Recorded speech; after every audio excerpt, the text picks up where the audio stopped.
Savannah's riverfront shimmered in the late afternoon light, but from the top floor of the Whitmore building it all looked like part of a painting Silas never asked to hang. Floor-to-ceiling windows, polished mahogany floors, curated art, the scent of imported espresso. His world was spotless, seamless, and increasingly silent. He stood at the edge of the glass phone, pressed to his ear, nodding through a conversation he wasn't really in. A board member was listing performance metrics for their latest restaurant property in Charleston. Another success, another expansion, another reason the investors were smiling. He should have cared. Instead, Silas watched a woman in a red coat cross the square below and wondered for the 100th time how people moved through life with such ease. "Silas, did you catch that?" the voice crackled. "Yes," he replied, though he hadn't. "Put together the projections for the Marigold Room. I'll review them tonight." He ended the call and pocketed the phone before anyone could say more. Silence returned too quickly. The Marigold Room had been his latest acquisition, an elegant old-money restaurant tucked inside a converted mansion in Savannah's historic district. Its bones were pure Southern Gothic charm, marble fireplaces, worn brass railings, and a hush that settled over dinner service like linen. It was the kind of place where servers glided instead of walked, and regulars had their names etched into wine lockers. And tonight he'd show up unannounced. He didn't need to. The report said it was performing flawlessly under Chef Bernie's leadership.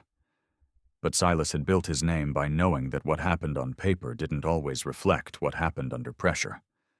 Besides, something in him was restless. Lately, spreadsheets and quarterly wins weren't scratching whatever itch had started to grow beneath his skin.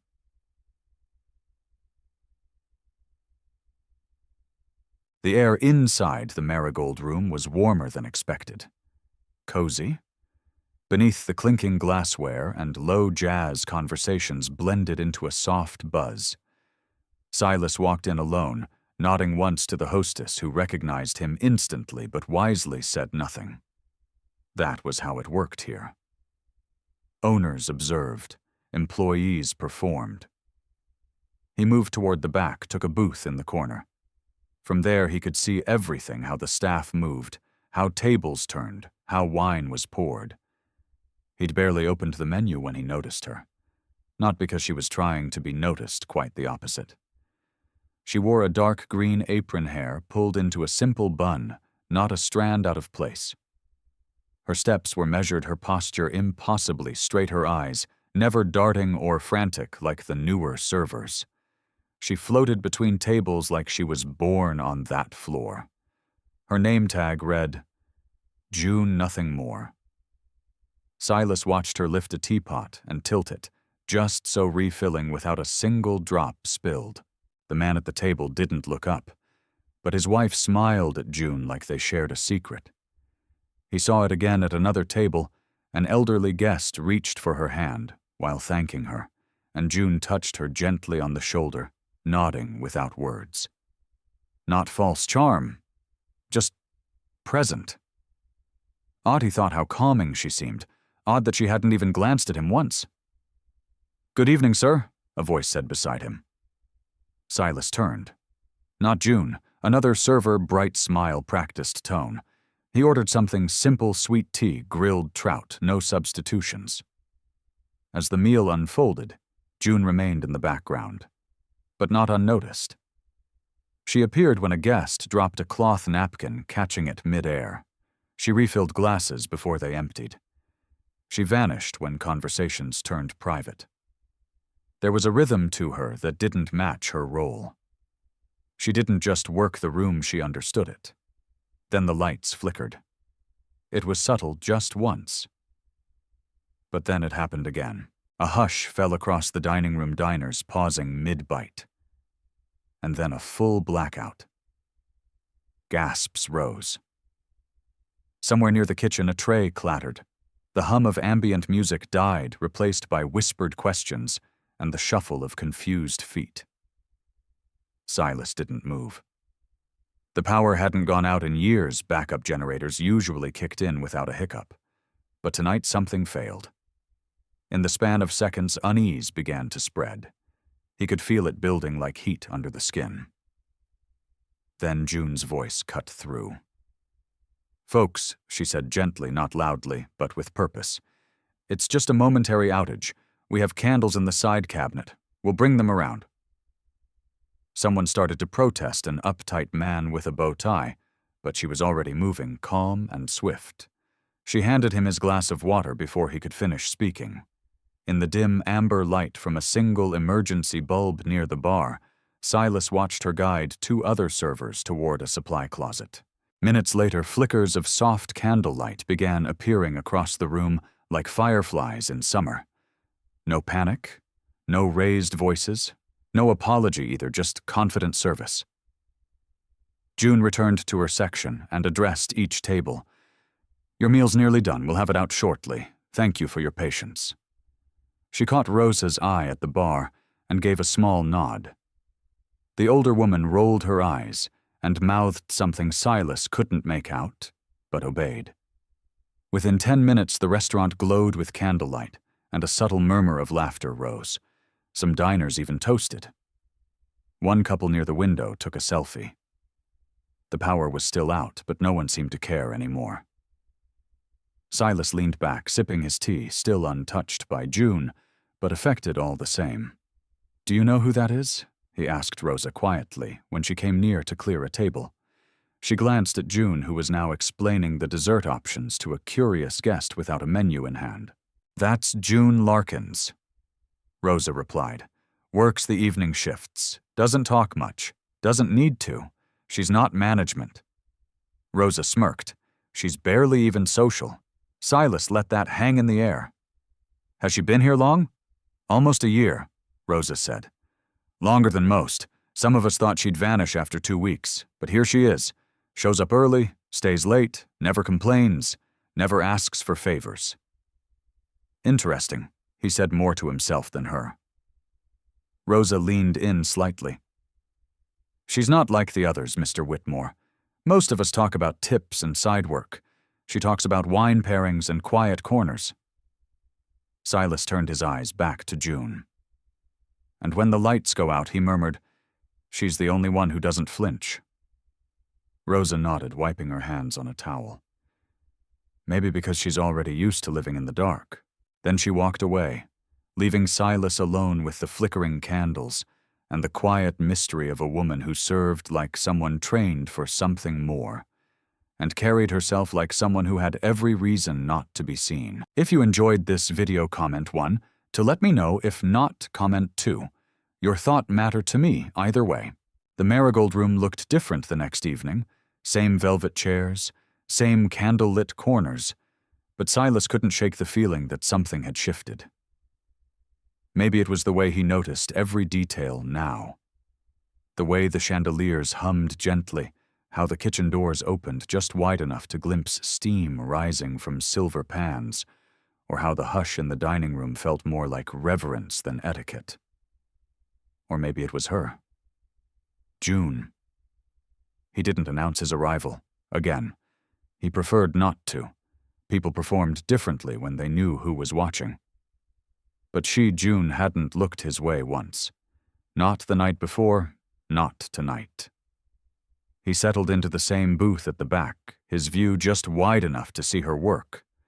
No wasted steps, no exaggerated smiles. She didn't charm. She served. And somehow that stood out more than anything. Tonight, though, he wasn't the only one paying attention. "That's him," whispered a younger server to Rosa behind the bar. "Table 21. Rosa barely turned her head. "You'll get used to it. He comes around when he gets bored of making money. Why doesn't he say anything? Because he's thinking. About what?" Rosa smirked. "That's what makes it dangerous. You never know." June walked past just then, catching only the tail end of the conversation. She didn't flinch, but Rosa saw the brief hesitation in her stride, half a step off beat, before she resumed her rhythm. She hadn't missed it. And when June came behind the bar a few minutes later to retrieve a fresh linen set, Rosa didn't pretend. "You're on his radar, you know." June didn't look up. "Who's you know who's? He doesn't sit in that corner twice without a reason." "I serve tables," June said calmly. "Not motives." Rosa folded her arms. "You say that, but your hands just folded that napkin 3 times in a row." June paused. Then she shook her head, her voice barely above a whisper. "I don't like being watched. He watches everyone," Rosa replied, softer now. "But you're the first one who didn't try to be seen." June turned to leave, then stopped. "That's not a game I'm interested in playing." And yet that night, fate or poor scheduling dealt her a different hand. Table 21. Silas's table. Her section. Rosa offered to switch. June declined with a nod, but her jaw set.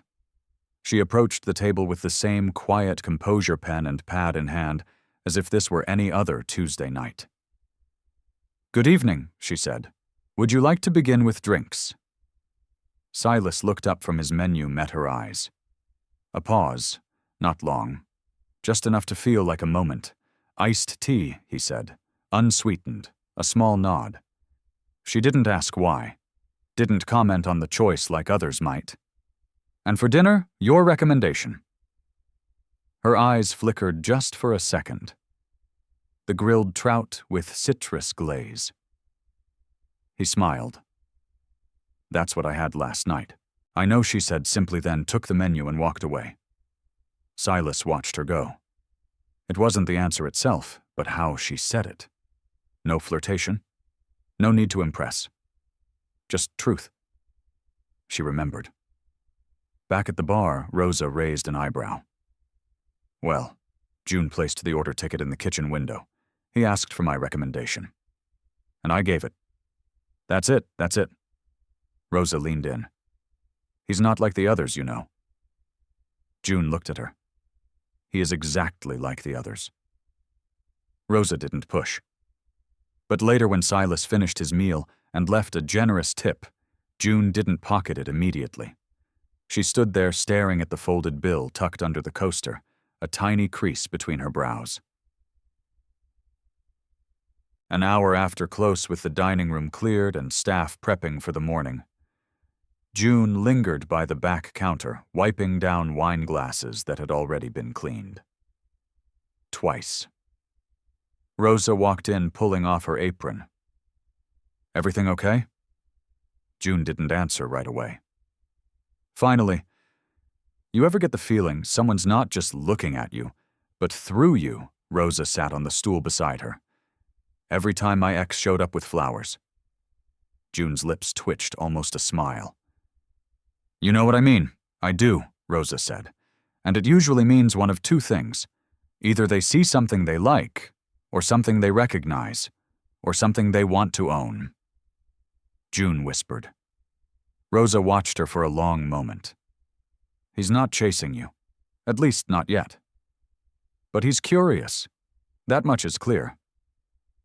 June set the glass down. "I've spent too long trying to disappear. I don't need curiosity." "Maybe not," Rosa said gently. "But maybe you need something else. What a reminder that not everyone's interest is a threat." June looked down. Interest has a cost. It always does.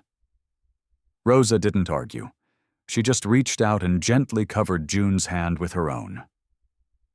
"I get it," she said. "But if you spend your whole life dodging shadows, you'll forget what the sun feels like." June didn't reply.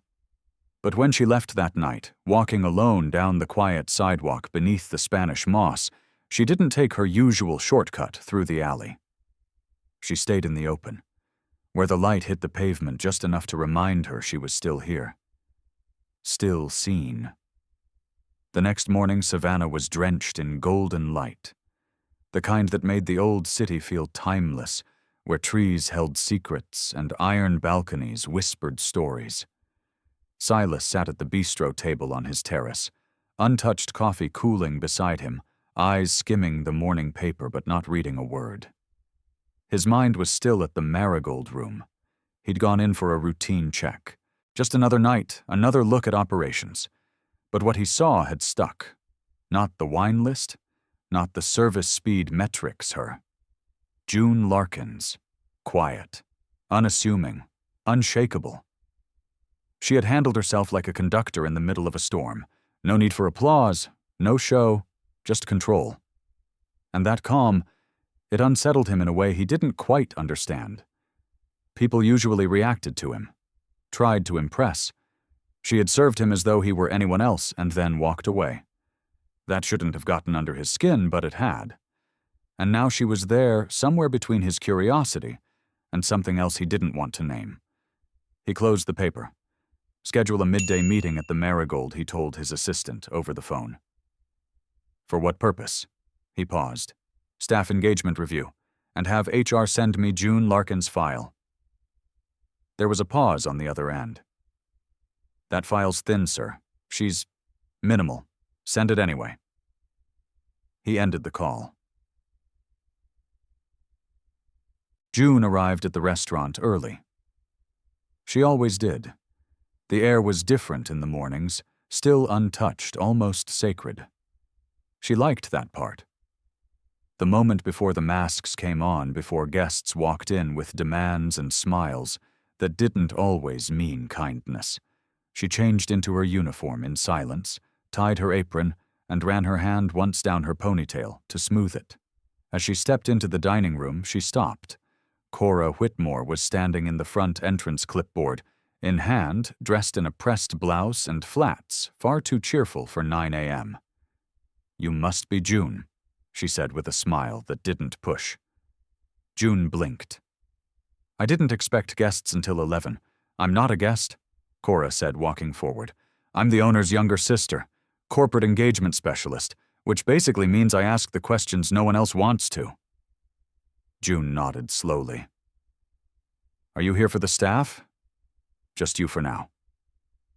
Cora looked around the quiet room. Is this a bad time? June's voice remained even. No. Just unexpected. They sat at a side booth, morning sun filtering through the lace curtains. Cora flipped open her folder. So, tell me, June, why hospitality? The question hung for a moment. June folded her hands. Because people are honest when they're hungry.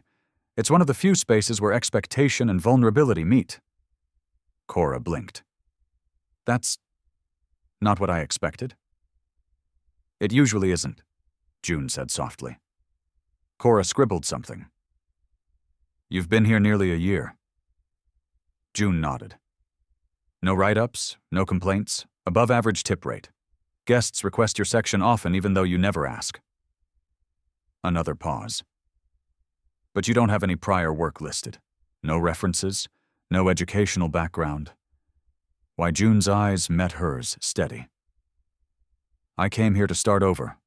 I'd prefer to let my work speak for me. And if someone wants to know more, then maybe I'm not the kind of employee they're looking for. Cora tilted her head.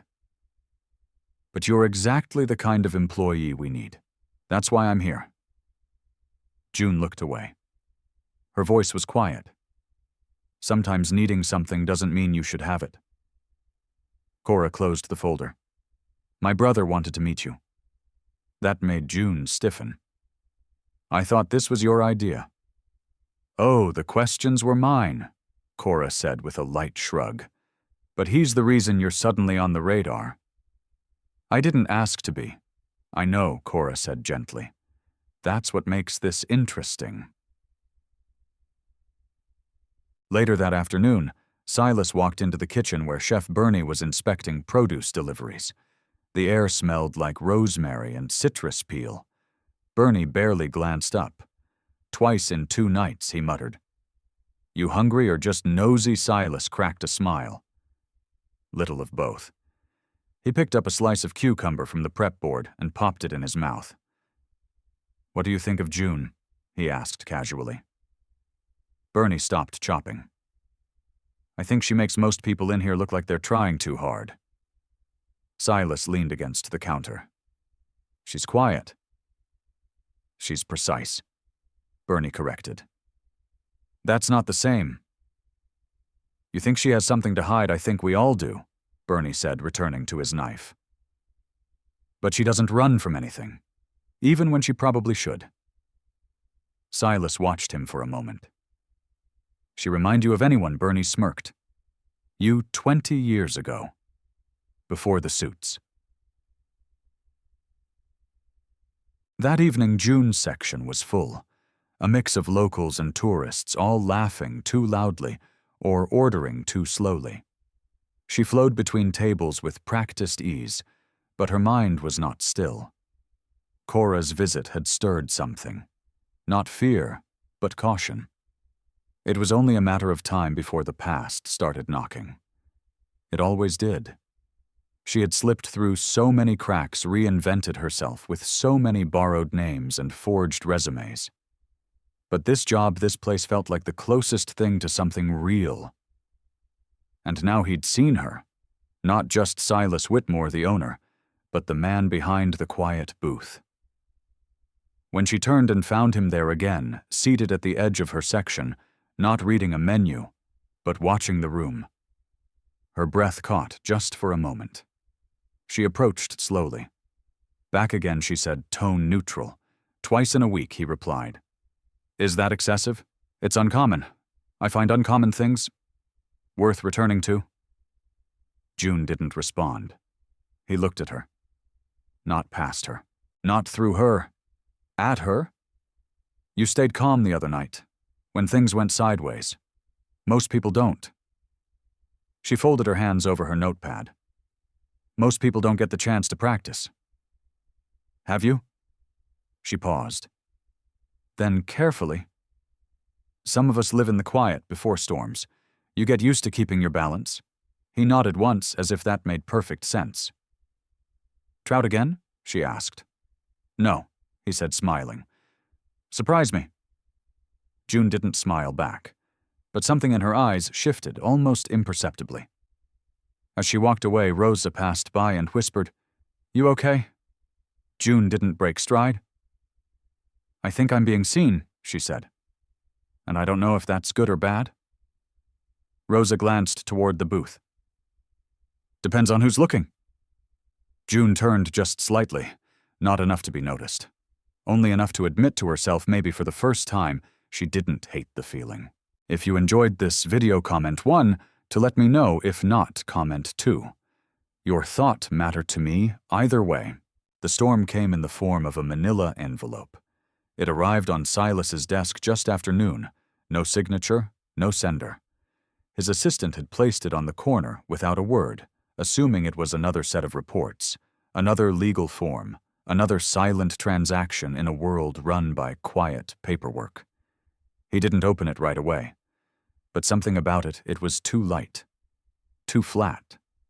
When he finally slid the flap open, only 3 pages waited inside. The first was a printed blog post. The second, a grainy black and white photo. The third, a redacted court document. Silas sat up straighter. The blog post headline was designed to pull clicks. Waitress with No Past Who is June Larkins. The writing was clumsy amateur, but it wasn't what the post said, it was what it hinted at. Disappearance, name change, a sealed testimony from a southern town 3 states away. Something about a church scandal. Something about a girl who'd vanished before the dust settled. The photo was old. It took him a moment. The woman in the image was younger, thinner face, softer, but the eyes were unmistakable. June. He flipped to the court document. Most of it was blacked out, but the parts that weren't made his stomach shift. Witness, sealed records, minor protection order. He read it again. And again. Then leaned back in his chair, staring out the window, jaw tight. It wasn't just that she'd kept this from him. It wasn't that she had secrets. It was that someone wanted him to know. June stood in the walk-in pantry, both hands braced against the metal shelf, breathing slow and controlled. It was the only place in the building where the noise couldn't reach her, where she could hear her own heartbeat without interruption. A note had been left in her locker. One line: some stories don't stay buried. No name, no handwriting she recognized, just the sinking realization that she was running out of time. When she stepped back into the kitchen, Rosa caught her immediately. June. She didn't respond. Rosa crossed her arms. "You look like you saw a ghost." June blinked once too slow. "I'm fine." "No, you're not." Rosa lowered her voice. "Did something happen?" "Someone's digging," June said quietly. "And I think they found something." Rosa didn't ask what, didn't need to. Instead, she nodded toward the front. "You might want to know he's here again." June didn't ask who. She already knew. The dining room was steady, elegant, the kind of buzz that felt warm instead of rushed. Silas sat at his usual table. No phone, no menu, just silence. June approached slowly, her tray balanced in one hand, shoulders pulled straight. "Evening," she said. He looked up at her, something unreadable in his expression. Not cold, not warm, focused. "Evening. Shall I start with your usual? I won't be eating tonight." She blinked once. "Is there something I can help with?" He studied her a moment longer. "You ever get tired of pretending?" he asked. The tray shifted slightly in her hand. "I don't follow." "You do," he said. "I think you've been pretending for a long time." There it was. She set the tray down on a nearby sideboard, carefully, slowly, as if buying time. "Sir, this isn't the time or the place." "Maybe it is," he interrupted softly. "Because I think if I ask again tomorrow, you'll be gone." Her breath caught, just enough to notice. He stood. "I'm not asking for details, not yet. But if someone's trying to hurt you through me, I need to know who I'm dealing with." The room buzzed around them, oblivious. June's voice was low. "Do you think I'm dangerous?" Silas shook his head. "I think you've been hurt." Silence folded between them. She stepped back. "Then please don't make this harder." "I'm not the one who made it hard," he said. "But I might be the one who can help." Her jaw tightened. She didn't want help. She wanted distance. "I'll have Rosa take your table." He didn't stop her as she turned and walked away. But he didn't sit back down either. That night, June stood alone on the back patio after close wiping down empty tables under a sky full of stars. She felt raw, stripped. Her hands shook just slightly, enough that she had to grip the edge of the chair to steady herself. The door creaked behind her. "Rosa." "You don't have to finish that. It's past midnight." June nodded. "I need the quiet." Rosa came closer, holding 2 paper cups. She handed one over. "I made chamomile. Stole it from the chef's personal stash." "Don't tell him." June gave a ghost of a smile, then looked away. "I didn't lie," she whispered. "I just never corrected the assumptions." "You don't owe me an explanation," Rosa said. "I might owe him one," June added. Rosa was quiet for a moment, then gently, "You care what he thinks." June didn't answer. Rosa took a sip, then looked out over the empty courtyard. "You know, I've worked here 22 years. I've seen rich men come and go, some decent, some awful. But Silas Whitmore, he's different. How he listens. He looks past what people show him." June's voice cracked just slightly. "That's exactly what scares me." Rosa reached out, touching her arm. "Whatever you're running from, it already took enough from you. Don't let it take this too." A breeze moved through the trees, rustling the ivy along the fence. And in that moment, June made a decision she hadn't made in years. She would stop running. Not because she was ready, but because maybe someone finally saw her and didn't look away. The sun had long since dipped below the moss-draped oaks, and Savannah had settled into its hush, a city that knew how to keep secrets, especially after dark. June walked home through the quiet streets, a small paper bag from Rosa in one hand, her steps slower than usual. Every sound felt louder tonight, the click of her heels, the rustle of the leaves, the occasional distant car. Something was shifting.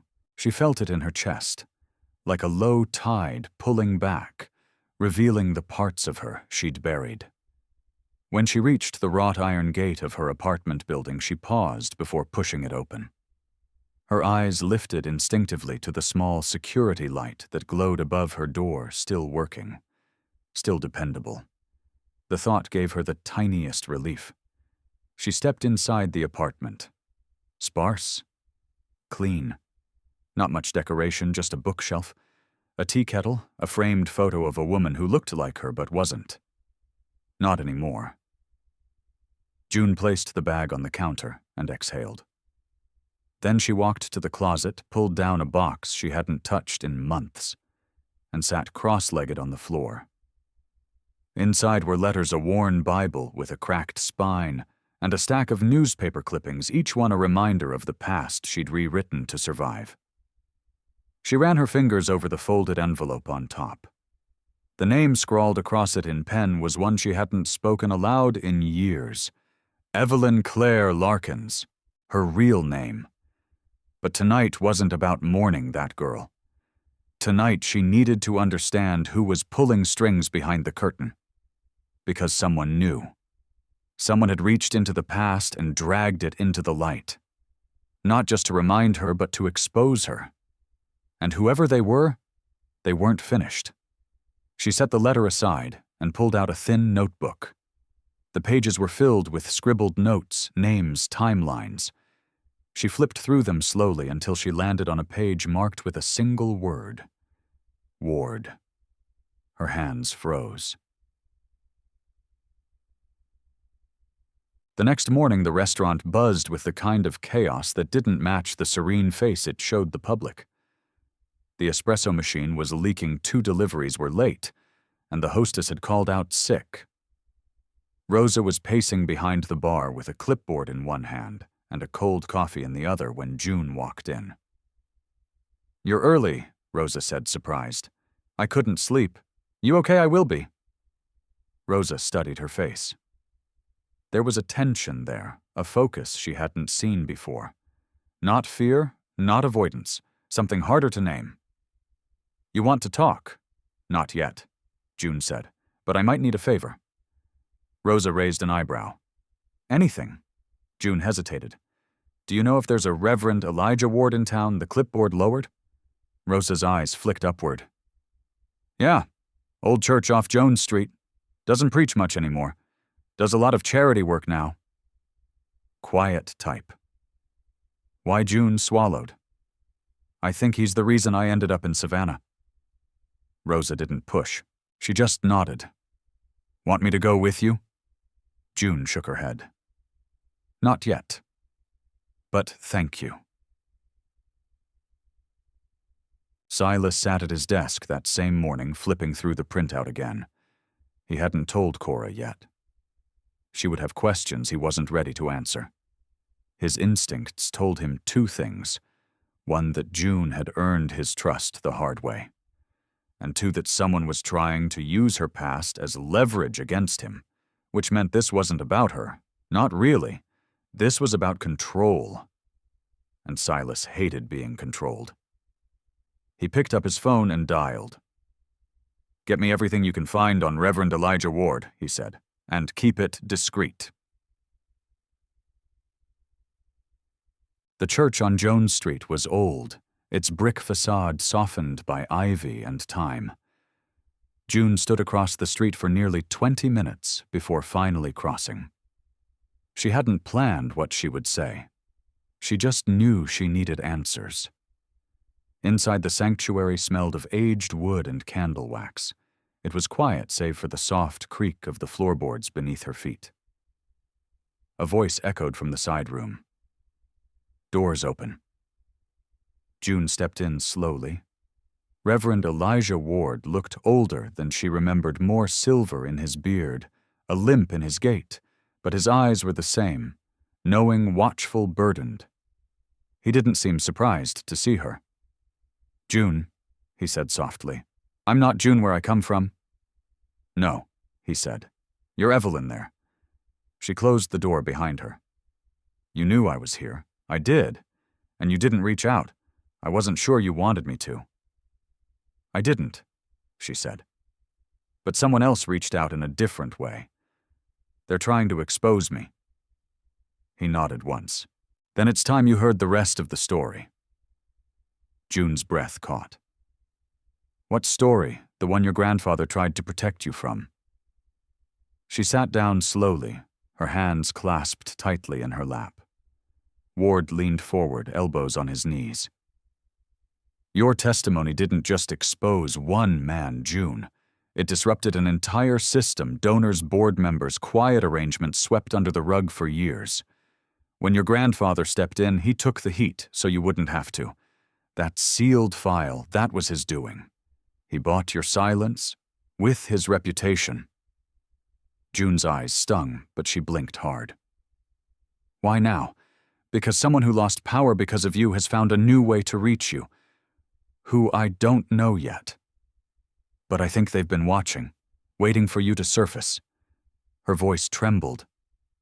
"Why would they come after me now?" Ward met her gaze. "Because now you matter to someone important." The words landed like a weight. Silas. June stood slowly, her heart racing. "I can't let anyone get hurt because of me."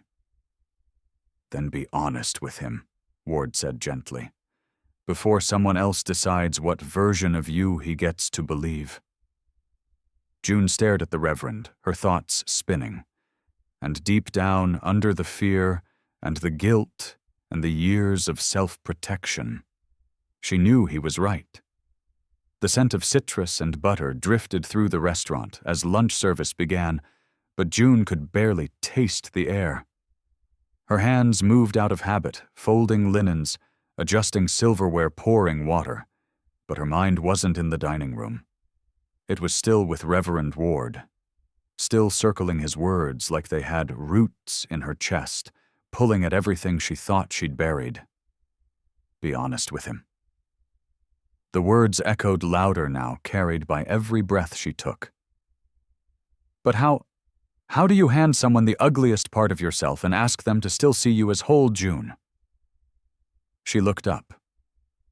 Rosa stood at the end of the bar, brows raised. "You folded the same napkin 3 times. June glanced down at her hands. She didn't even remember picking it up. "I'm fine," she said automatically. Rosa stepped closer, lowered her voice. "He's here." June's stomach dropped. "Silas." "Of course." She smoothed her apron, took a breath, and turned toward the front. He was standing near the hostess stand, no reservation, no entourage. Just him, dark suit sleeves, rolled one hand casually in his pocket. But his expression wasn't casual. It was searching. And when his eyes found hers across the room, there was no hesitation, no judgment, only the kind of look that said, "I'm still here." "Are you?" She walked toward him before she could talk herself out of it. "Would you like a table?" she asked, voice level. He smiled just slightly. "Only if it's yours." There was a pause. Then she nodded and led him to a two-top in the far corner. When they sat, she didn't hand him a menu. He didn't ask for one. Silas folded his hands. "You look tired." "I didn't sleep." "Neither did I." She glanced away, trying to keep the wall up, but the cracks were showing. "I went to see someone," she said quietly. "A reverend, someone from my past." His gaze sharpened, but he didn't interrupt. "He told me the sealed records, the ones keeping my name clean here, weren't just legal protection. They were bought. My grandfather pulled strings, paid off people, ruined his own standing to keep me safe." "I didn't know." Silas leaned forward. "You were a minor. You weren't supposed to know." She blinked hard. But now someone's digging it up. Using it. He nodded slowly. I received something. An envelope? No return address? She didn't look surprised. Just resigned. I figured. You should have told me. I didn't know how. Silas was quiet for a moment, studying her face. Were you trying to protect me or yourself? Her voice was soft. Both. A beat passed. I'm not afraid of your past, June, he said. I am, she whispered, because I don't know how to be seen without it defining me. Silas exhaled. Do you think I got here without baggage, without mistakes that keep me up at night? She looked up. My father was cruel, he said plainly. Power-hungry, controlling. I spent years trying to build a business to prove I wasn't like him. But in the end, I still carry his name. Every room I walk into, it walks with me. Her eyes searched his. You think we're the same? I think we both learned how to stand up while people expected us to fall apart. Silence settled again, this time softer. I don't know how to let people close, she admitted. Silas smiled faintly. Then maybe don't. Just let them. Near. June let out a shaky breath. I've never told anyone. Not the full story. Then tell me. She looked down at her hands. There was a man. A leader in our church. Trusted. Respected. He crossed boundaries. Said things. Cornered me. I told my grandfather. He believed me. But when he tried to make it right, everything fell apart. The church denied it. The town turned against us. I was 15. They called me unstable. Said I was lying. We left in the middle of the night. Silas didn't move, didn't blink, just listened. He made me feel like I was the sin, she said, voice cracking, like I was the one who needed to disappear. But you didn't, he said gently. You're still here. Barely. You're here, he repeated, and you have every right to be. Her eyes filled, but no tears fell. She'd taught herself not to cry. He reached across the table, resting his hand near hers, not touching, just offering. June didn't move for a long moment. Then, slowly, she placed her fingers over his. The contact was light, but it felt like the ground shifted. I'm scared, she whispered. Good, he said. That means this matters. She laughed, short and hollow. What happens now, I don't know, he said honestly. But I'm not walking away. Rosa watched them from the bar, a towel in one hand, pretending to polish glassware. She smiled quietly to herself. And for the first time since June walked through the doors of the marigold room, she looked like she belonged.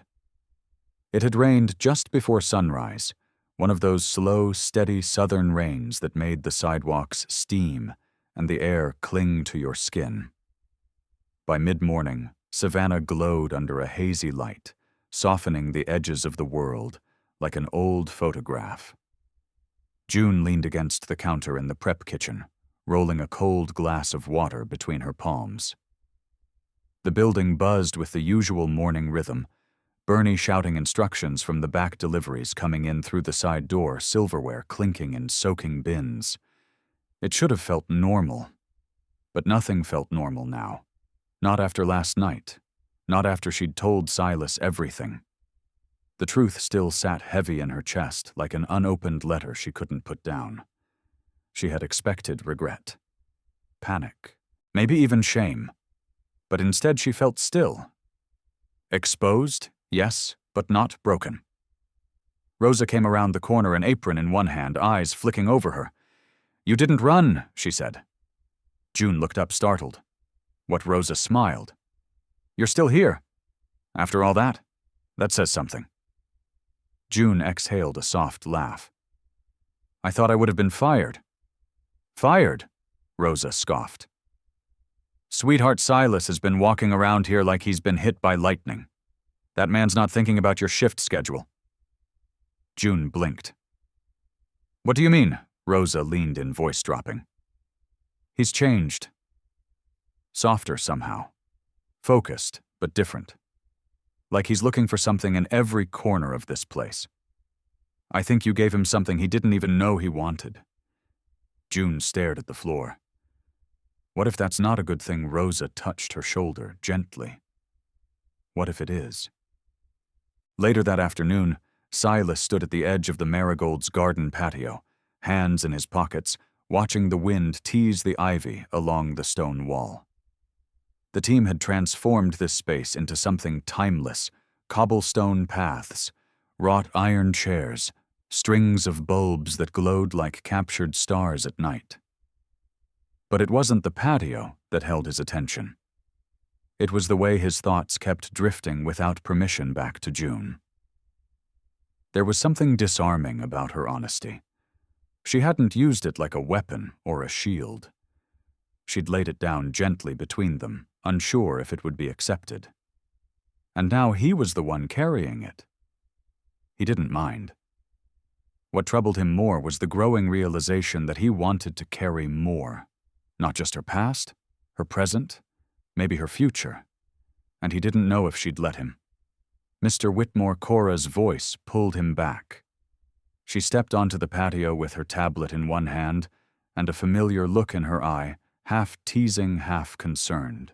You missed the vendor call. I'll reschedule. Cora raised an eyebrow. You don't reschedule. You usually cancel. Silas smirked. True. She joined him at the railing. So, you and the mysterious waitress. He didn't reply. Cora sighed. You're serious, aren't you? I don't know what I am yet. But I know I'm not walking away. She softened. Then tell her. Don't tiptoe around it. Don't wait for the right moment. Just say it. Silas glanced at her. When did you get so wise? 23 therapy sessions and 3 failed relationships. He laughed, but it was quiet. Grateful. Cora nudged him. Go. She's in the front lounge. Said she was waiting for someone. The lounge was empty, except for June, seated by the window, a cup of mint tea in her hands, her back perfectly straight. Silas paused in the doorway. For a second, he just watched her. The way her eyes followed the street outside. The way her fingers rested around the cup like she needed the warmth more than the drink. She looked up and saw him. He stepped in. Didn't expect you to wait, he said. I wasn't sure I would, she replied, quiet but steady. He took the seat across from her. There was no pretense now, no polite distance, just the truth sitting in the room with them too big to ignore. I don't know how to do this, she said after a long pause. Do what be someone's person. Be known and not judged. He leaned forward slightly. Then let's start small. June looked up, unsure. Start with what she asked. Dinner, he said simply. Outside of here, no aprons, no business, just 2 people sitting down to eat. June stared at him, and then we see if there's a second dinner. A breath escaped her half-laugh, half-disbelief. You make it sound simple. It is. It's everything after that that gets messy. She didn't answer right away. Instead, she set down her tea and folded her hands. Someone's still coming after me, she said. That part hasn't changed. I know. You could be caught in the fallout. I'm not afraid of fallout, he said. I've lived through it, built entire empires in its shadow. She smiled then. It was faint, but it reached her eyes. I'm not used to people staying. I'm not used to people running toward me for the right reasons. They sat in silence again. But this time it was warm. A pause with promise. Finally she nodded. One dinner, she said. He stood, smiled, and held out his hand. Then let's make it one we'll remember.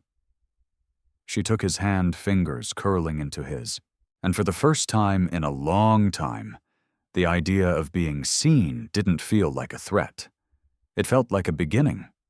The restaurant lights dimmed to their evening glow, casting soft amber hues across the tables, but June didn't stay to see the rush. She'd clocked out early, first time in a year, and now stood in front of her small hallway mirror, adjusting the collar of her blouse for the third time. Her hands wouldn't stop fidgeting. She wasn't dressed fancy, just dark jeans, a pale blue blouse, and the one pair of flats she kept for church, but hadn't worn in ages. Her makeup was light, her hair pulled back, but still she barely recognized herself. Not because of how she looked, but because she'd agreed to be seen. Truly seen, not just as a waitress, not just as a woman with a past, but as herself. The knock came at exactly 6:00. She stared at the door for a beat, heart thudding, then opened it. Silas stood there with the easy confidence of a man who'd built skyscrapers and sold companies before breakfast. But tonight, he wore a navy sport coat over a soft white shirt. No tie, no armor. "You look—" He stopped, smiled, "like you almost didn't open the door." "I almost didn't," she said, stepping aside. "But then I remembered how to breathe." He chuckled, warm and low. "That's progress." They walked out together, the sky just beginning to darken the city, humming in its soft southern rhythm. He didn't say where they were going, and she didn't ask. She was too focused on not tripping over her nerves. "Do you get nervous?" she asked suddenly. "Rarely," he said. "But tonight, a little." She looked up. "Why?" He paused. "Because this matters." They reached the car, an understated black SUV, not the luxury sedan she'd expected. He opened the door for her, then rounded to the driver's side. The silence between them wasn't uncomfortable. It was laced with anticipation. 15 minutes later, they pulled up in front of a restaurant tucked away on a quiet block. An old house converted into a bistro, candlelit tables on a wraparound porch, the kind of place locals didn't talk about much because they wanted to keep it to themselves. "You've been here before?" she asked. "Once," he said. "5 years ago. I remember the cornbread more than the company." She smiled as they stepped inside. The host greeted them with familiarity but no fanfare, leading them to a table near the window. The room smelled like roasted garlic and time-soft jazz playing in the background. It felt warm, safe. They sat. June studied the menu more to avoid staring at him. He noticed. "You don't have to perform, June." She glanced up. "I'm not." "You're folding the napkin edge over and over." Her hands stilled. She exhaled. "This is the first time I've been on a date in— I don't even know how long." "It doesn't have to be a date," he said gently. "It can just be two people learning each other." She met his eyes. "But I want it to be a date." That caught him off guard in a good way. He smiled. "Then it is." Their server arrived. June ordered trout Silas the lamb. They shared a small plate of honey-drizzled cornbread to start. She broke hers apart, slowly soaking each bite in the moment. "Can I ask you something personal?" she said after a few minutes. "Of course." "Why haven't you settled down?" He leaned back, considering. "I think I convinced myself it was noble, that I was too focused on building something lasting. But truthfully—" He paused. "It's easier to be alone when you've been let down enough. You start to believe that peace only comes when you control the variables." She nodded. "And people aren't variables." "Exactly." There was a long pause. "Is that what I am to you?" she asked. "A variable you can't control." He looked her dead in the eye. "You're a chapter I didn't plan for, but I don't want to skip it." Her throat tightened. "You say things that sound simple, but they stay with me," she said softly. "I only say them when they're true." The food came, and for a few minutes they let the meal speak. The trout was perfectly crisp. the lemon glaze bright. Silas took slow bites, occasionally watching her from across the table, like he still wasn't used to her being real. After the plates were cleared and the second glass of wine was half gone, she spoke again. "I'm not used to being this calm with someone. You've been calm with me since the first night," he said. "That was different. That was survival. This feels like safety." His fingers brushed the edge of the table just inches from hers. "Is that so bad?" "It is, if it doesn't last." "Then let's make it last." Silence wrapped around them again, but this time it was full. She looked out the window. "I kept thinking that telling you everything would ruin whatever this was, that you'd look at me differently." "I do," he said. Her stomach sank. But then he added, "I look at you and see someone stronger than I ever realized." Her eyes filled, but she blinked quickly, refusing to let the tears fall in public. "Thank you," she whispered. "No," he said. "Thank you." He reached for her hand, then across the table, and this time when their fingers touched, she didn't hesitate. Outside, the night deepened. Inside, something new had begun. Not a fairy tale, not perfection, but something steady, something honest. And for the first time in a long time, June wasn't waiting for the other shoe to drop. She was just present, with him, in this moment. And that was enough. The next morning the light felt different, softer somehow, like the air itself knew something had shifted. June woke up with the faint scent of rosemary still lingering in her hair from the restaurant, a reminder of the night before, of laughter over shared cornbread. The warmth in Silas's eyes, when he said her name, and the simple power of reaching across a table and finding someone already reaching back. She sat on the edge of her bed, brushing her fingers along the comforter. For the first time in a long time, the ache in her chest wasn't from fear. It was from something else, hope, maybe. Or something close to it. Her phone buzzed on the nightstand. A text from Rosa. "Brunch crowd is already fussy. If you love me, bring coffee." June smiled and texted back. "I'll grab 2. Meet me in 10. She moved through her morning with ease, pulling her hair into a low bun, slipping into jeans and a soft knit sweater. No apron today. She had the morning off, and something about that freedom felt like a small luxury. As she stepped outside, the city greeted her with its usual blend of warmth and motion. People strolling, shopkeepers hosing down sidewalks, birds darting between oak branches. She walked to the cafe near the square, ordered 2 coffees, and waited by the window. That's when she saw it. A man across the street. Standing still in the middle of the sidewalk, a leather messenger bag slung over one shoulder. Nothing about him was overtly alarming. He wore a clean button-down jeans, ordinary shoes. But his eyes were fixed on her. Not curious. Intentional. She turned, slightly pretending to look at her phone, heart rate spiking. When she glanced up again, he was gone. She grabbed the coffees and left, quickly trying to calm herself with logic. Maybe he was just someone who recognized her from the restaurant. Maybe it was nothing. But the feeling stuck like a splinter. Rosa took one look at her and frowned.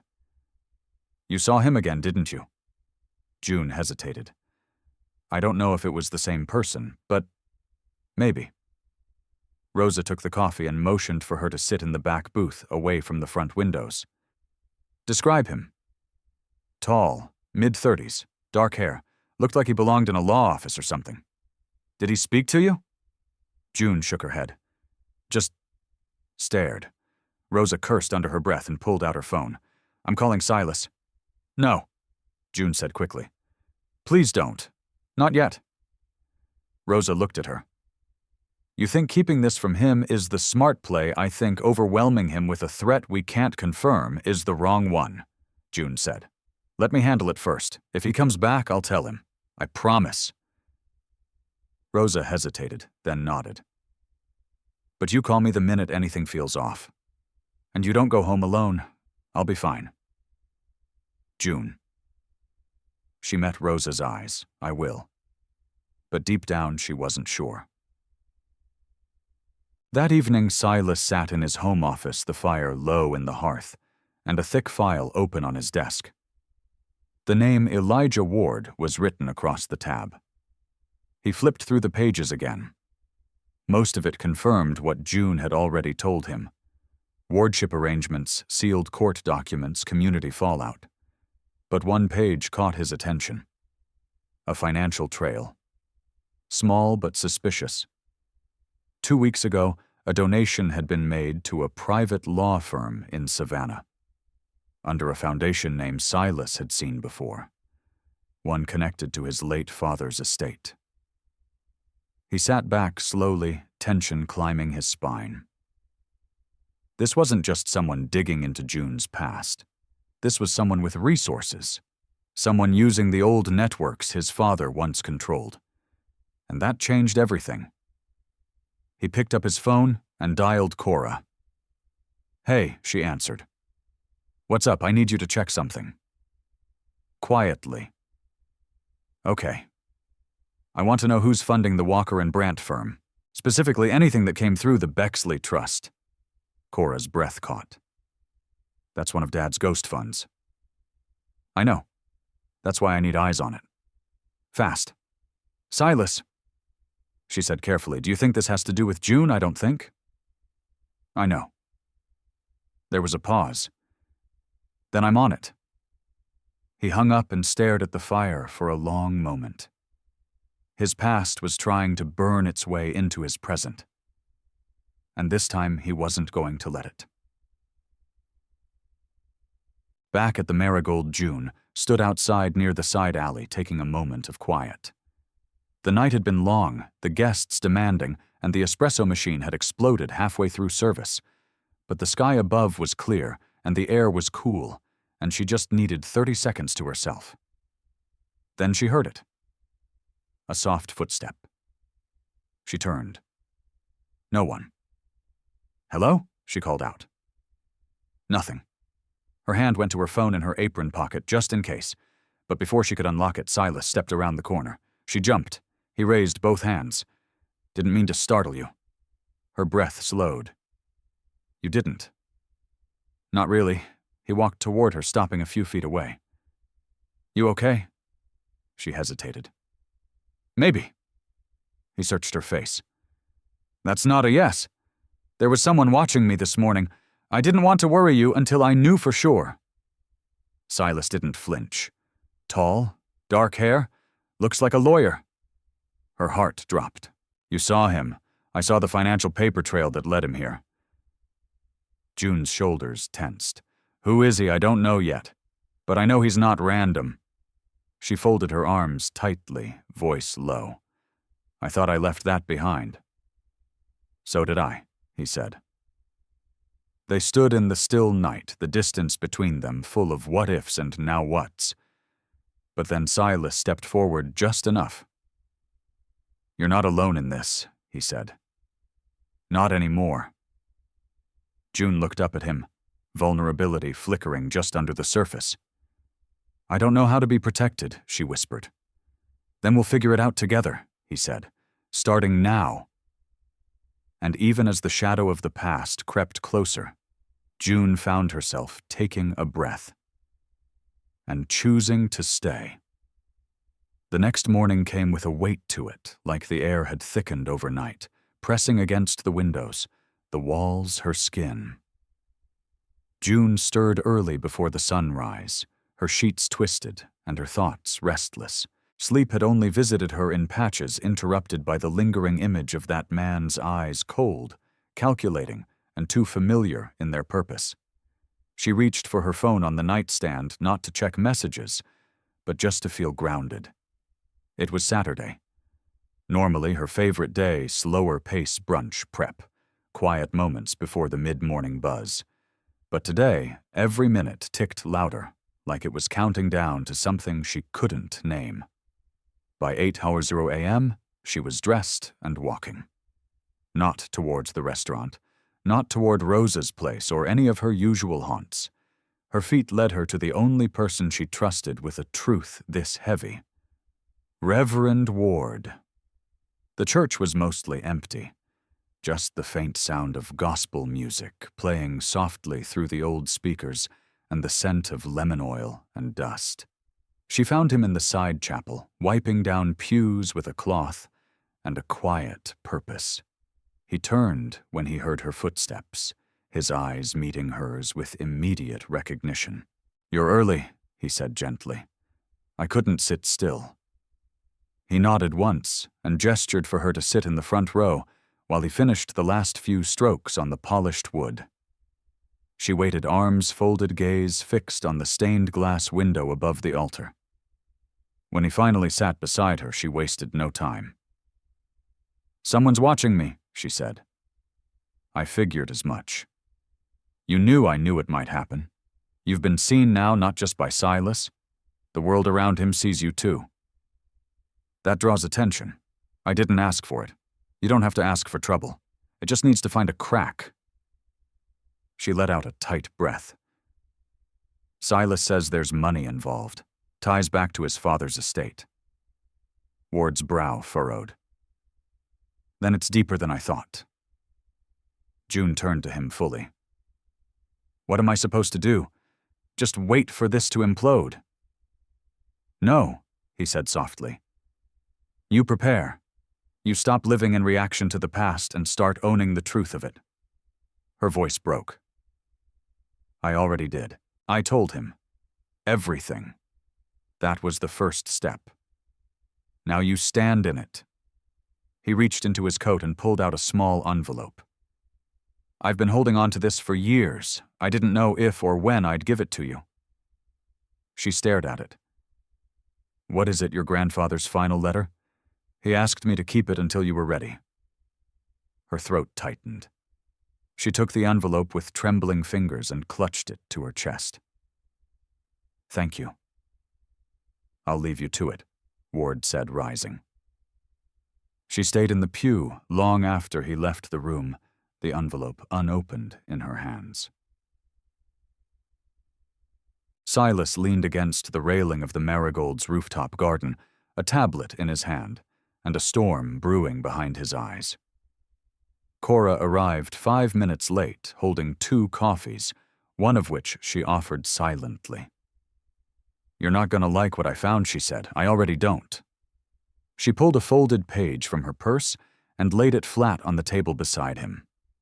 The logo at the top read, "Walker and Brandt Associates." That donation made 2 weeks ago, it was funneled through a shell company out of Atlanta, the same shell company that funded your father's quiet settlements in the 80s. Silas clenched his jaw. So it's one of his old allies. Not just an ally, she said. The managing partner of that firm is Pierce Holloway. Silas stilled. He was at the funeral. "And now he's here," Cora said. "He flew into Savannah 3 days ago, checked into the Whitmore Hotel under a different name." I confirmed it. So he's not just digging. He's hunting. Looks that way. Silas stood his movements sharp now.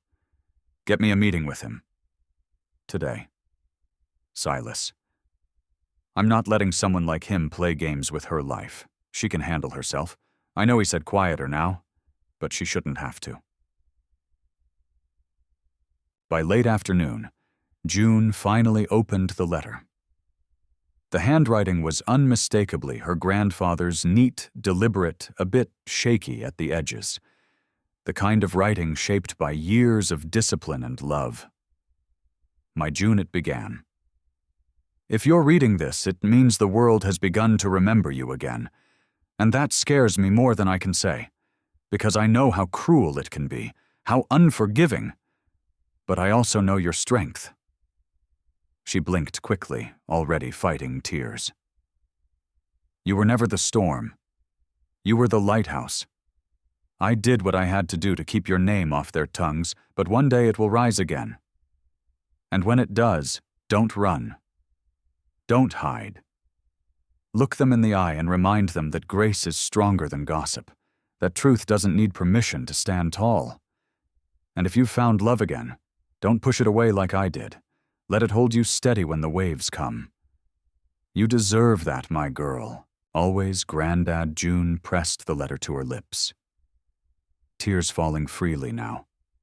Not from pain, from release, from the weight of silence finally lifting. She didn't know what tomorrow would bring, but for the first time she wasn't afraid to face it, because she wasn't alone.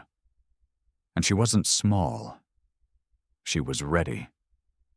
The sun was beginning to set over Savannah, casting long shadows across the cobblestone streets and painting the sky with warm streaks of amber and rose.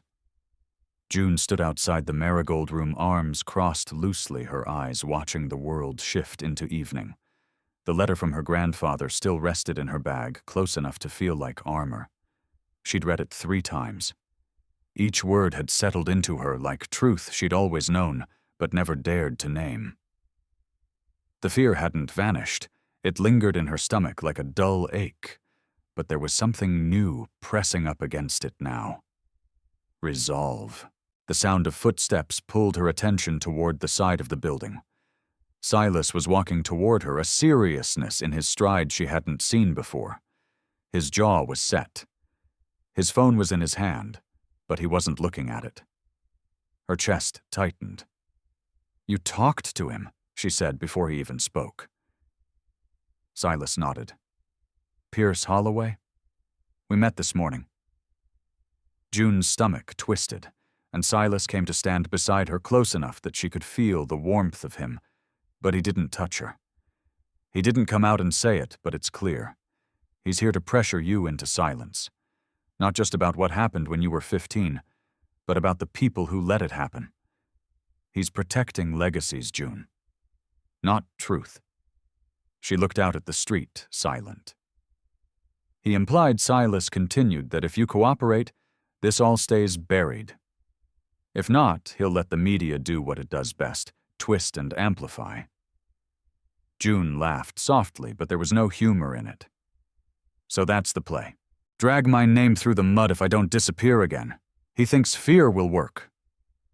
She turned to him, then really looking. "And do you know?" he said. "Not anymore." Her throat tightened. "Because I told you. Because you showed me who you are," he said. "And who you are doesn't shrink." A tear slipped down her cheek before she could stop it. She brushed it away quickly, almost irritated with herself for feeling anything at all. "I don't know if I have it in me to fight like that again," she whispered. Silas stepped closer. "Then don't fight alone. I don't want you dragged into this." He paused. "June, I'm already in this. You were never just someone I noticed. You became someone I couldn't ignore. And now I won't." She looked up at him, eyes searching. "But why? Why would you stake your name, your company, everything on me?" He didn't hesitate. "Because you're worth it." The silence that followed wasn't empty. It was sacred. It was the kind that cracked something open inside her. She nodded slowly, breath shaking. "What do we do?" Silas drew in a breath. "We tell the truth. We go public with your story your way, on your terms." June froze. "That sounds like war." "No, it's clarity.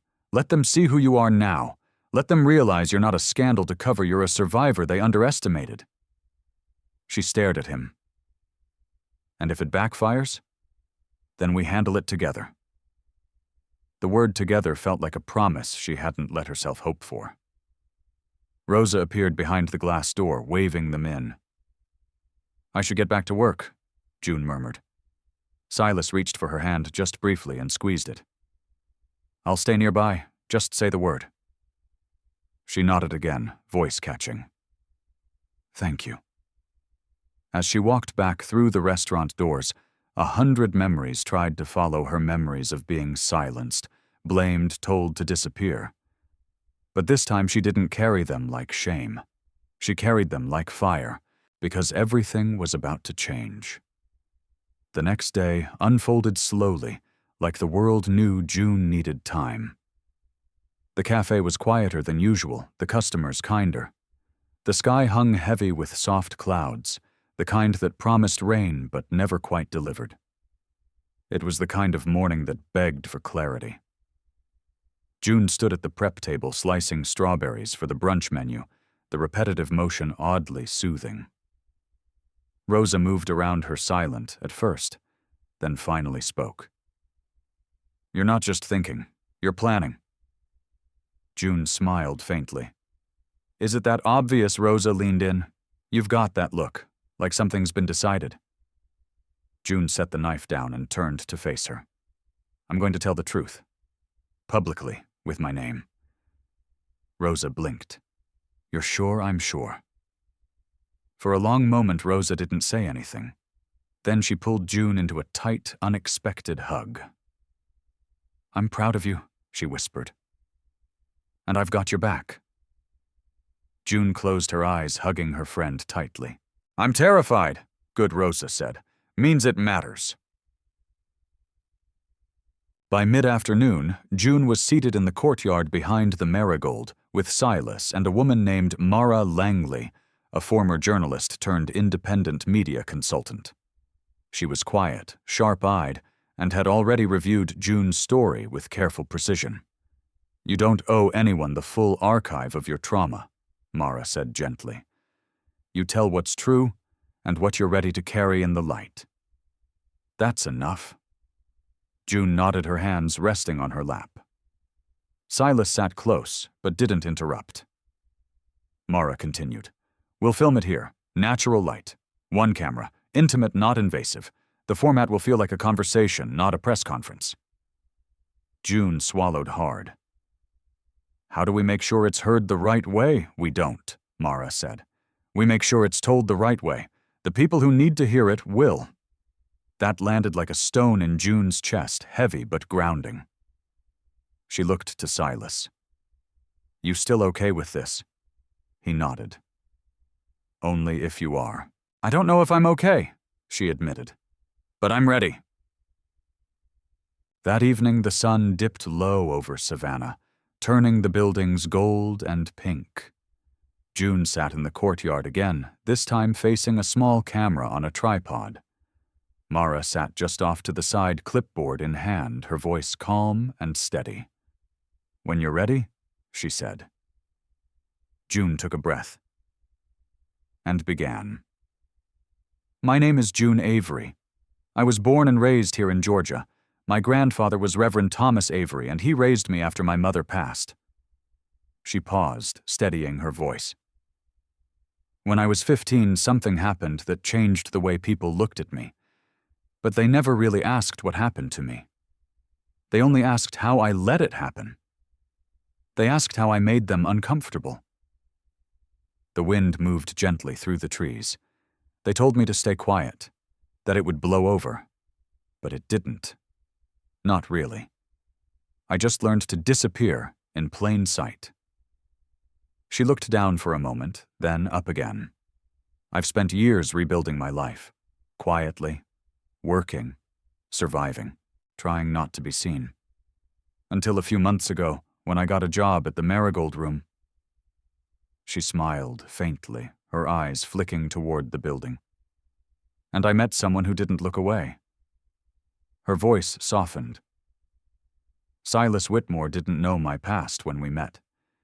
He just saw me for who I was in that moment. And that reminded me I still exist.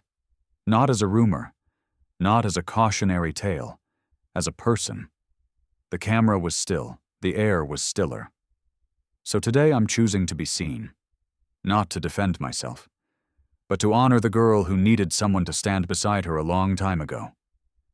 She folded her hands gently. "I'm not perfect. I've made mistakes. But silence isn't one of them anymore." Mara stepped forward slowly, voice low. "We've got it." June nodded, her hands shaking just slightly now. "Okay." Silas appeared in the doorway a moment later, his presence quiet but firm. June turned to him and didn't hesitate as she walked into his arms. He held her like he'd been waiting to for years, not weeks. She let herself stay there a little longer than usual, the soft strength of his embrace reminding her she wasn't alone. Not anymore. Not ever again. Behind them, the courtyard settled into dusk, and somewhere far away, the first drop of rain finally touched down. The video went live 2 days later. June didn't watch it when it premiered. She couldn't. Instead, she spent the morning cleaning her apartment windows, open a soft record playing in the background, her hands moving through old routines like muscle memory. But Rosa watched it. And Cora. And Silas sat alone in his office, staring at the screen long after it ended. By noon, the messages had started. Not loud, not overwhelming. Just steady. A trickle of emails, a few calls to the restaurant. Notes passed quietly through the cafe window. A woman in her 70s left a letter tucked under a flower pot by the front steps, just a folded page that read, "Thank you for saying what I couldn't." By sunset, the story had caught traction. Mara called to check in. "You're not trending," she said with a smile in her voice, "but you're being seen. And that's what we wanted." June sat on the back steps of the Marigold, sipping tea phone in her lap, unread messages stacking one after another. She hadn't answered most of them. Not yet. She needed space to absorb it, to let the weight settle in its own time. Silas found her there just after the last rush of dinner traffic had cleared. He didn't speak right away. He just sat beside her close enough to feel real and offered her one of the shortbread cookies from the kitchen. "You're kind of a big deal," he said finally. She smirked. "Please don't say that." "Okay, then I'll say this. You're brave." She looked down, pressing her thumb against the rim of her mug. "I didn't expect the quiet to feel this loud." He nodded. "Truth echoes." She was quiet a beat. "Some people are defending me," she said. "Some are tearing me apart. Most are just processing. You can't control their reactions, I know, but I still feel responsible for them." He reached over and gently took her hand, thumb brushing over her knuckles. "You told your story. That's not a crime. That's a right." She leaned her head against his shoulder, exhaling. "I just want to breathe without checking who's listening." Silas was silent for a while. Then he said something she didn't expect. "My mother didn't speak up either. When my father buried things, she kept her head down. I used to think she was complicit. But now, I wonder if she was just surviving." June looked up at him. "She didn't have a you," he added. "Someone to say, we don't have to stay quiet anymore." June's voice caught. "I'm not trying to change the world. You don't have to. Just changing yours is enough." Just then, Rosa peeked through the back door. "There's someone here asking for you." June straightened, cautious. "Who?" Rosa hesitated. "She says she's your aunt." Silas stood immediately, his posture protective. June touched his arm. "It's okay. I'll talk to her." Inside, a woman waited near the hostess stand, late 50s, shoulder-length hair streaked with gray, expensive but understated clothes. Her presence was polished but unsure. She turned when June stepped in. "Hi," the woman said. "You probably don't remember me." June did, though. Not clearly, but enough. "You were at the house the night after." She paused. "You brought banana pudding." The woman nodded, eyes glassy. "I'm Mary. Your mother's cousin." June's breath caught. "I saw the video," Mary said. "I didn't know everything, June. I only knew what people whispered. But I should have asked. I should have checked on you." June didn't answer. She wasn't sure what she wanted to say. "I can't change what I didn't do back then," Mary continued, "but I can tell you now I believe you. And I'm sorry for every grown-up who didn't act like one." It cracked something open in June. Not grief, Not rage, just release. Thank you, she said softly. Mary opened her purse and pulled out a photo. This was your mom, your granddad, and you, from your 4th birthday. I found it last week. She held it out. June took it with trembling fingers. I always thought you had her eyes, Mary whispered. June stared at the photo for a long time. She didn't have words yet, but she had roots. And maybe for the first time she could let them grow again. June sat at her kitchen table, fingers tracing the edges of the photo Mary had given her. The paper was slightly worn, the colors faded just enough to suggest years of drawer-bound silence. Her mother's smile in the photo was effortless. Her grandfather stood tall, protective. And there she was, wide-eyed, frosting on her chin, clutching a balloon like it was the most important thing in the world. She hadn't cried. Not then, not when Mary left. But now, under the gentle hum of her fridge and the street lamp casting gold across her curtains, the tears came not in a storm, but slow and warm, like something soft melting after a long freeze. Her phone buzzed, pulling her gently back. Silas, up for a walk. She didn't think. She just texted back. June. Yes, meet me by the square. The streets of Savannah glowed with quiet. The breeze rustled the moss-draped trees overhead, and porch lights flickered on like little fireflies across the neighborhood. When she reached the square, Silas was already there, leaning on the old wrought-iron railing, looking like he'd been waiting more than a few minutes, but hadn't minded. She walked to him, and for a few seconds, neither of them spoke. You okay? He asked finally. She nodded. I think so. Mary came by the restaurant. His brow lifted slightly. Really, she gave me a photo of my mom, told me she believed me, that she was sorry. Silas's expression softened. That must have meant a lot. It did, she said quietly. More than I expected. They began walking slowly, footsteps in sync without trying. The square was nearly empty. The city slowed to a hush. June glanced up at him. What happens now, Silas? After the story fades from headlines and people stop messaging. What's next? He looked thoughtful for a moment. What do you want to happen next? June gave a soft laugh. You sound like Reverend Ward. Smart man. She let the question settle. I want to live without the weight, she said finally. I want to stop waiting for someone to pull the rug out from under me. Silas nodded. Then let's start with something small. Something steady. She looked at him curious. Dinner at my place, he said. Nothing fancy. Just me, you, music. And maybe a terrible attempt at a home-cooked meal. She smiled, something lighter flickering behind her eyes. You cook, I try, he said. But full disclosure, Cora usually supervises. She's not available tonight, so you'll be risking your taste buds.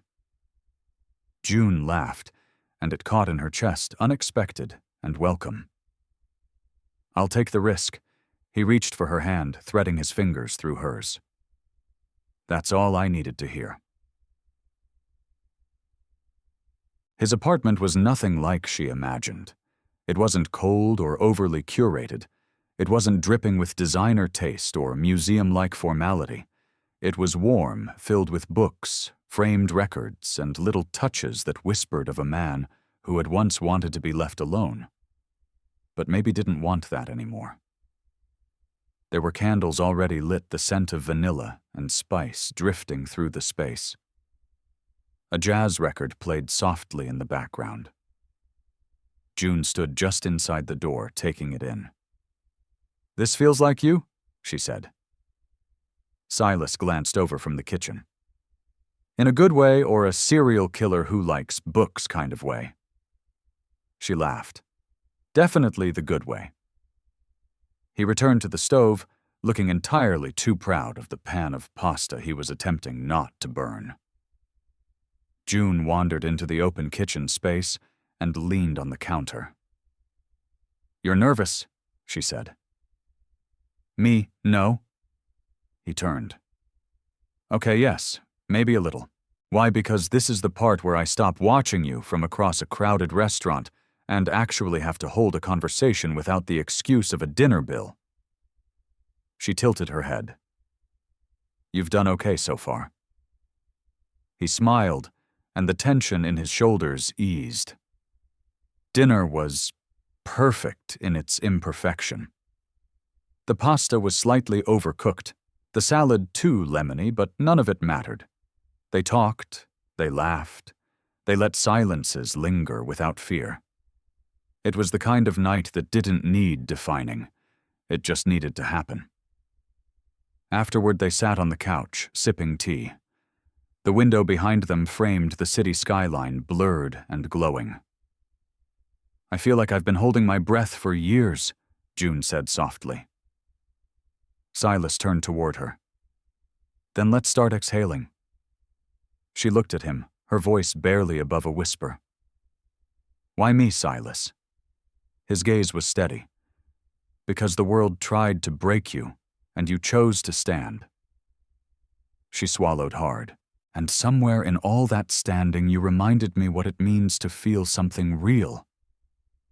Silence wrapped around them again. But it wasn't empty. It was full of 1,000 things they didn't have to say. When he reached for her hand, she didn't hesitate.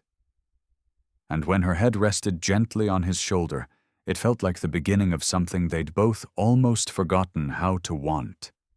Something that felt like home.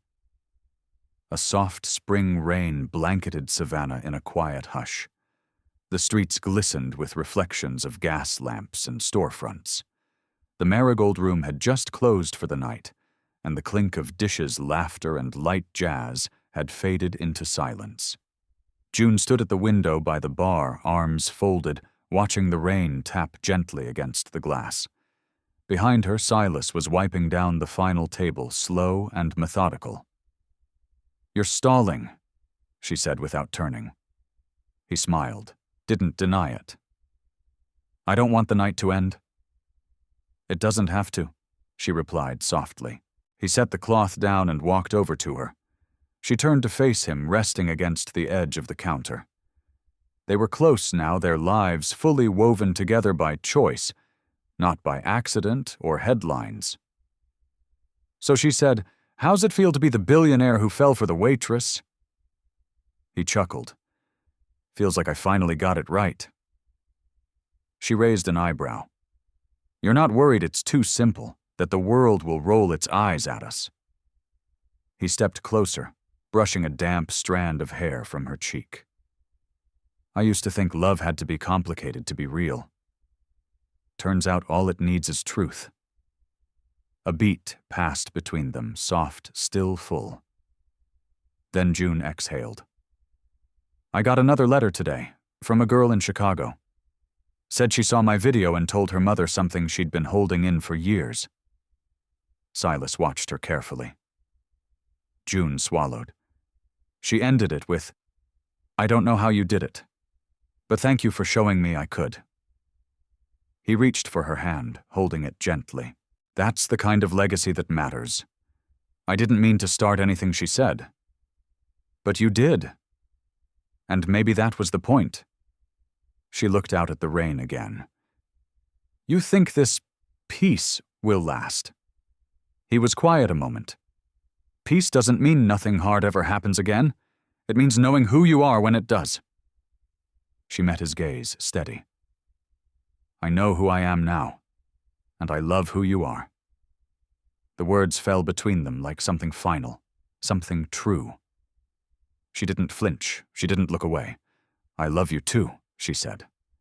The lights in the restaurant flickered slightly, an old wiring quirk that had never been fixed. But neither of them moved. The storm could come or pass, the world could twist itself into noise again, but this moment was theirs. Later, as they locked up and stepped into the quiet street, June reached for his hand, without thinking. The rain had slowed to a mist, and the scent of earth and jasmine filled the air. They walked no destination, no rush, just the slow, steady rhythm of two people who had stopped hiding from the past, from each other, from themselves. When they passed by the square, the same one where so much had shifted just days ago, June paused. Silas looked over. "You okay?" She nodded. "I just want to remember this. The calm. The clarity." He stepped behind her, wrapping his arms gently around her shoulders. "Then let's build a life that feels like this every day." She leaned into him, eyes closed. She didn't need all the answers now. She didn't need everything wrapped in a bow. What she had was more honest than that. A heart still healing. A love still unfolding. And a story that didn't end when the world finally listened, but began when she decided to speak. And that was more than enough.